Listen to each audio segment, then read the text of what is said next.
கொல்கத்தாவில் அரசு மருத்துவர் படுகொலை செய்யப்பட்ட சம்பவத்தை கண்டித்து திண்டுக்கல் கிளையில் இன்று ஒருநாள் 470 தனியார் மருத்துவமனைகள் மூடப்பட்டது. அதேபோன்று திண்டுக்கல் மாவட்டத்தில் 1000க்கும் மேற்பட்ட மருத்துவர்கள் ஒருநாள் வேலை நிறுத்தத்தில் ஈடுபட்டனர். இதனால் தனியார் மருத்துவமனைகளில் சிகிச்சைக்காக வரக்கூடிய புற நோயாளிகள் பெரிதும் பாதிக்கப்பட்டனர்.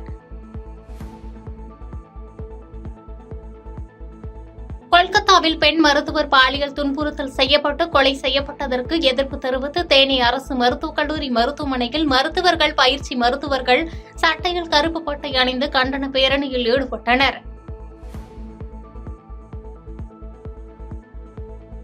மேற்கு வங்கத்தில் மருத்துவ மாணவி பாலியல் பலாத்காரம் செய்து கொலை செய்யப்பட்டதை கண்டித்து இந்திய மருத்துவர் சங்கமும், தமிழ்நாடு அரசு மருத்துவர்கள் சங்க மருத்துவர்கள் மற்றும் மருத்துவக் கல்லூரி மாணவர்கள் இணைந்து சென்னை ஸ்டான்லி மருத்துவக் கல்லூரியில் ஒருநாள் வேலைநிறுத்த ஆர்ப்பாட்டம் மற்றும் அமைதி ஊர்வலத்தை நடத்தினர்.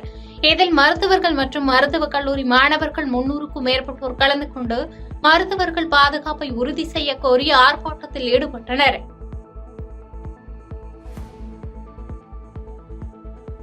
ரூபாய் 1000 மகளிர் உதவித்தொகை விண்ணப்பம் பெறுவதற்காக இன்று சிறப்பு முகாம் என சமூக வலைதளங்களில் போலியான தகவல் வெளியானதை தொடர்ந்து மதுரை மாவட்ட ஆட்சியர் அலுவலகத்தில் பெண்கள் குவிந்தது பரபரப்பை ஏற்படுத்தியது. வதந்தியால் அலைக்கழிப்புக்கு ஆளான பெண்கள் ஏமாற்றத்துடன் காத்திருந்ததாக வேதனை தெரிவித்தனர்.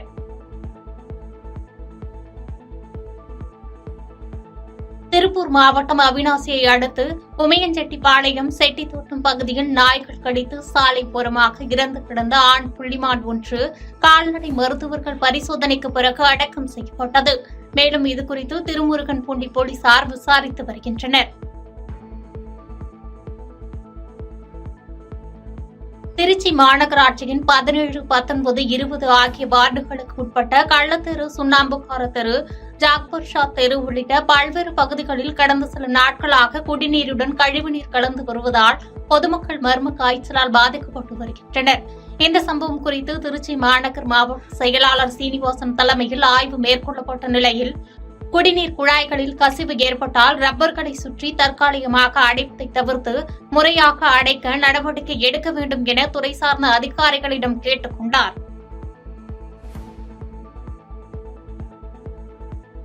நாமக்கல்லில் கிழக்கு மற்றும் மேற்கு மாவட்ட திமுக இளைஞரணி சார்பில் என் உயிரினும் மேலான என்னும் தலைப்பில் கலைஞர் நூற்றாண்டு பேச்சுப் போட்டி நடைபெற்றது.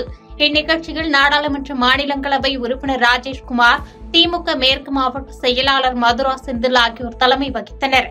மேலும் மாவட்ட அளவில் சிறந்த முறையில் தேர்ச்சி பெறுவோர் மாநில போட்டிக்கு அனுப்பி வைக்கப்படுவார்கள் என்று தெரிவிக்கப்பட்டுள்ளது. இந்த நிகழ்ச்சியில் நாமக்கல் மாநகராட்சி மேயர் கலாநிதி, துணை மேயர் பூபதி, திமுக சட்டமன்ற உறுப்பினர் பொன்னுசாமி உட்பட பலரும் கலந்து கொண்டனர். விருத்தாசலம் அருள்மிகு ஸ்ரீ விருத்தகிரீஸ்வரர் திருக்கோவிலில் ஆவணி மாத சனி பிரதோஷத்தில் ஆயிரக்கணக்கான பக்தர்கள் பங்கேற்று சுவாமி தரிசனம் செய்தனர். செங்கல்பட்டு மாவட்டம் அச்சரப்பாக்கம் பேரூராட்சிக்குட்பட்ட 12வது வார்டு காந்திநகர் பகுதியில் சாலை நடுவே அமைக்கப்பட்ட மின்கம்பத்தால் அப்பகுதி மக்கள் பல்வேறு இன்னல்களை சந்தித்து வருகின்றனர். மேலும் மின்சார கம்பிகள் தாழ்வான பகுதியில் செல்வதால் அசம்பாவிதம் ஏற்படும் முன்பு துறை சார்ந்த அதிகாரிகள் நடவடிக்கை எடுக்க கோரிக்கை எழுந்துள்ளது.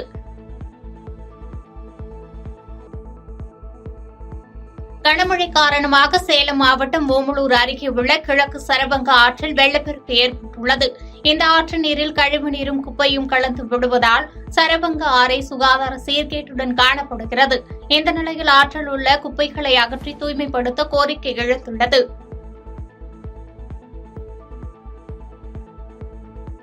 கன்னியாகுமரி மாவட்ட ஆட்சியர் அலுவலகத்தில் இன்று மகளிர் உரிமை தொகைக்கு விண்ணப்பிக்கலாம் என்று சமூக வலைதளங்களில் தவறான தகவல் பரவியதால் கன்னியாகுமரி மாவட்டத்தை சுற்றிலும் உள்ள ஊர்களிலிருந்து பெண்கள் அதிக அளவில் வந்ததால் பரபரப்பு ஏற்பட்டது. மேலும் அங்கு வந்த பெண்களிடம் போலீசார் தவறான தகவல்கள் என கூறி விளக்கம் அளித்து அனுப்பி வைத்தனர்.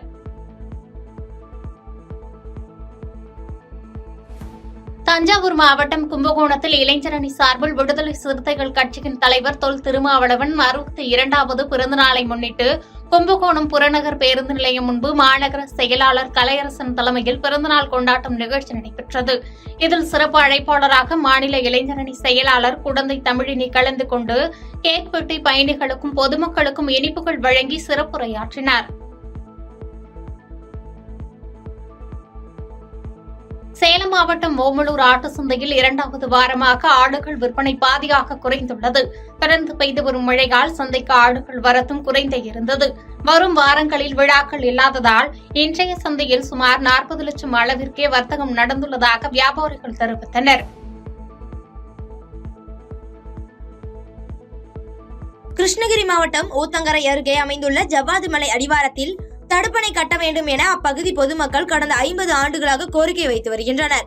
இதற்கு அரசு அதிகாரிகள் உரிய நடவடிக்கை எடுக்க வேண்டும் என அப்பகுதி பொதுமக்களும் விவசாயிகளும் கோரிக்கை வைத்துள்ளனர்.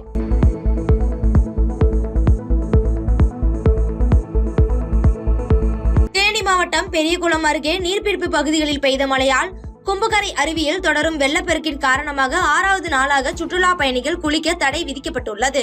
இதனைத் தொடர்ந்து நீர்வரத்து குறைந்து சீராகும் வரை சுற்றுலா பயணிகள் குளிக்க தடை தொடரும் என வனத்துறை தெரிவித்துள்ளனர்.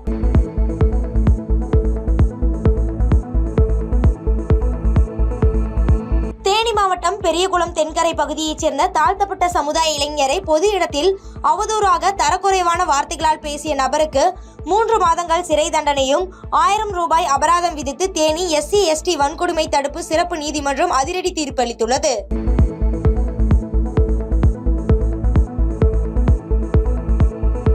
தருமபுரி மாவட்டம் பெண்ணாகரம் அடுத்துள்ள பெரும்பாலை அருகே காவல்துறையினர் ரோந்து பணியில் ஈடுபட்டு கொண்டிருந்த பொழுது நாட்டு துப்பாக்கி வைத்துக் கொண்டு சுற்றித் திரிந்த நபரை பிடித்து அவர் மீது வழக்கு பதிவு செய்யப்பட்டு நாட்டு துப்பாக்கி பறிமுதல் செய்யப்பட்டு பெண்ணாகரத்தில் உள்ள மாவட்ட உரிமையியல் மற்றும் குற்றவியல் நடுவர் நீதிமன்றத்தில் ஆஜர்படுத்தி தருமபுரி கிளை சிறையில் அடைத்தனர்.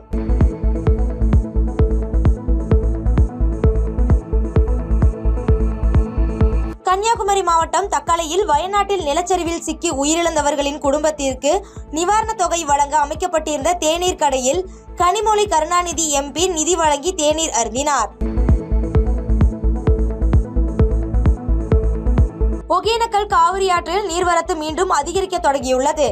இந்நிலையில் நேற்று வினாடிக்கு 13,000 கன அடியாக இருந்த நீர்வரத்தானது தற்பொழுது அதிகரித்து வினாடிக்கு 28,000 கன அடியாக நீடித்து வருகிறது.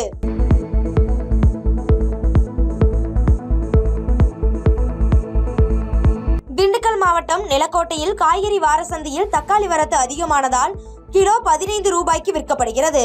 இதனால் விவசாயிகள் மிகுந்த வேதனை அடைந்துள்ளனர். எனவே அரசு தலையிட்டு தக்காளிக்கு அரசே விலை நிர்ணயம் செய்ய வேண்டும் என விவசாயிகள் கோரிக்கை வைத்துள்ளனர்.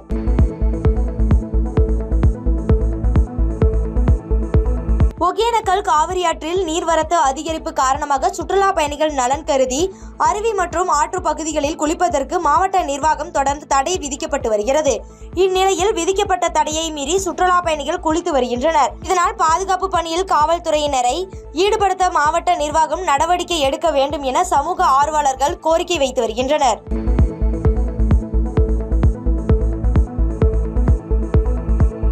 திண்டுக்கல் மாவட்டம் கொடைக்கானல் மலைப்பகுதியில் பெய்து வரும் தொடர் மழையால் ஆறுகளில் வெள்ளப்பெருக்கு ஏற்பட்டுள்ளது.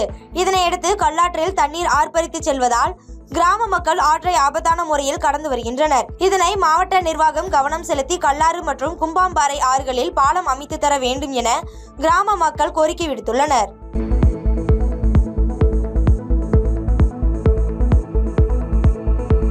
திருச்சியில் தெற்கு மாவட்ட கழக அலுவலகத்தில் முன்னாள் மத்திய அமைச்சராக பதவி வகித்த முரசொலி மாறனின் பிறந்த நாளை முன்னிட்டு அவரது திருவுருவ படத்திற்கு தெற்கு மாவட்ட கழக செயலாளரும் பள்ளி கல்வித்துறை அமைச்சருமான அன்பில் மகேஷ் பொய்யாமொழி முன்னிலையில் மலர் மாலை அணிவித்து அஞ்சலி செலுத்தினர். இந்நிகழ்வில் மாவட்ட பகுதி கழக நிர்வாகிகள் பலர் கலந்து கொண்டனர். பாதகம் செய்பவரை கண்டால் நாம் பயங்கொள்ளலாகாது பாப்பா, மோதி மிதித்து விடு பாப்பா, அவர் முகத்தில் உமிழ்ந்து விடு பாப்பா.